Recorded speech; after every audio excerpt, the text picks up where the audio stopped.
Take you on a quick detour here. Decided to flip my schedule around. Some unfinished business to deal with. Stall torque. I hit it yesterday. You can hit it with a motor. You can hit it with a brushless motor, with a brush motor.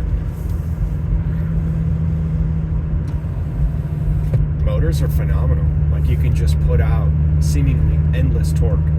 There's a certain point though where adding additional current just creates heat. It doesn't produce any more torque, right? So if you're actually doing work, you'll find that, you know, there's limits.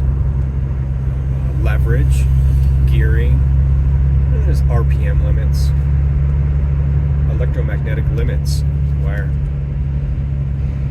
adding any more, not only will it not give you additional work, but it will actually start rapidly working against you in the form of heat. So it's very easy to find the stall torque of a high kV motor without a gearbox. You might think of it as locked rotor, right? Like, depends on whether you think of a control system as, you know, the traditional control systems used to have this fixed AC input, and the load really determined the power draw. But you can do it the other way around. You want to go? Let's go this way. Just think of it as PWM, right? You can apply 10% power, or 20% power, 30% power, 40, 100% power, and oftentimes you can get up to, say, 150 or 200% of your rated power. So this is where, like, rated power is what you can do continuously through all conditions.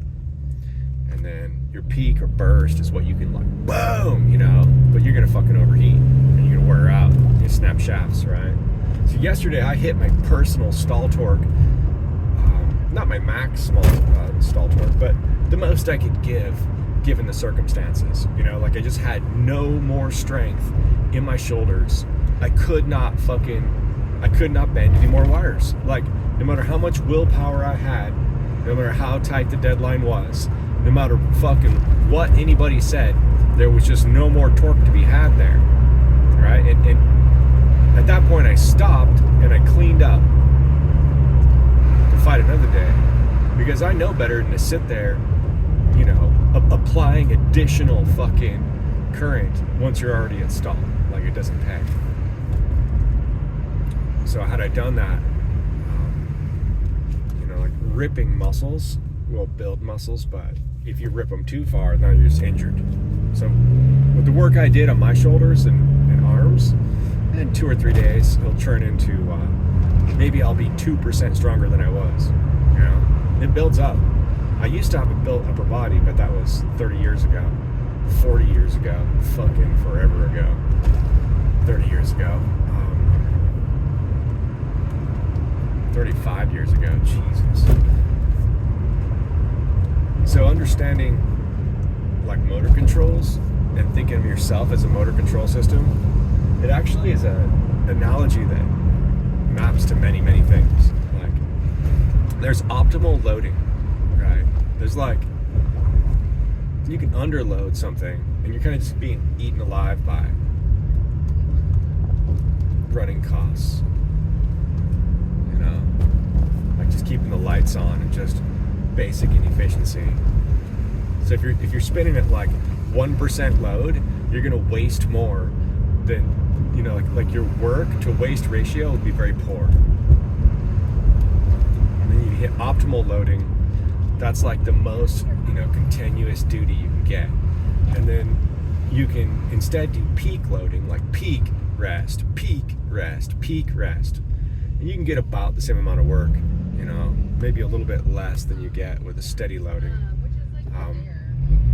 So steady, continuous power versus, you know, like peak burst with cool-off periods. Of course, you can add forced air cooling, and, you know, you can cheat it in different ways. Well, you start taking inefficiency hits. So you can keep asking more of a system But what will happen is you're going to get, just think of it as thermal soak. All right, thermal soak is not a friend. Like, it's one thing to get the windings hot. It's another thing to get the entire housing and next assembly hot, and then the room hot too, you know? Because then you lose your ability to have peak outputs. You just can't. Like, you're so close to overheat that just bouncing off the thermal limit, if it's there, or you're smoking windings. A lot of surfers out there today.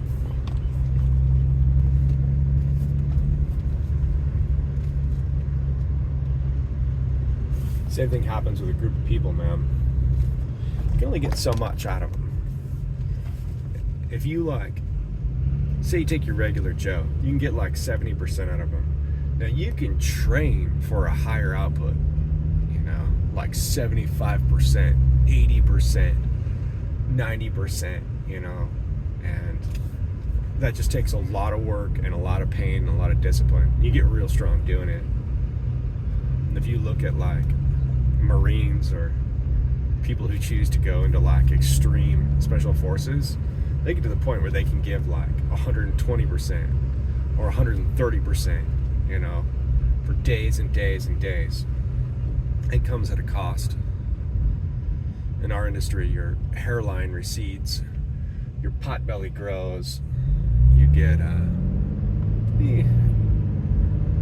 form of like emotional fatigue, you get post-traumatic stress. You start to fall apart. If you ever watched elite football players, basketball players, baseball players, weightlifters, boxers, fighters, if you look at anybody, you know, a lot of those guys can hit like 150%, or, you know, or even when they're totally thermally soaked, they can like reach down inside and pull another burst. But that's called burning the candle at both ends, and those guys end up fucking ragdolled at age like 30.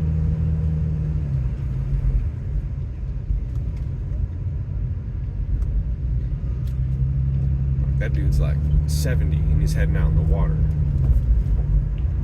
So if you hit optimal loading, fuck, dude, I've seen 90-year-old guys playing ping pong.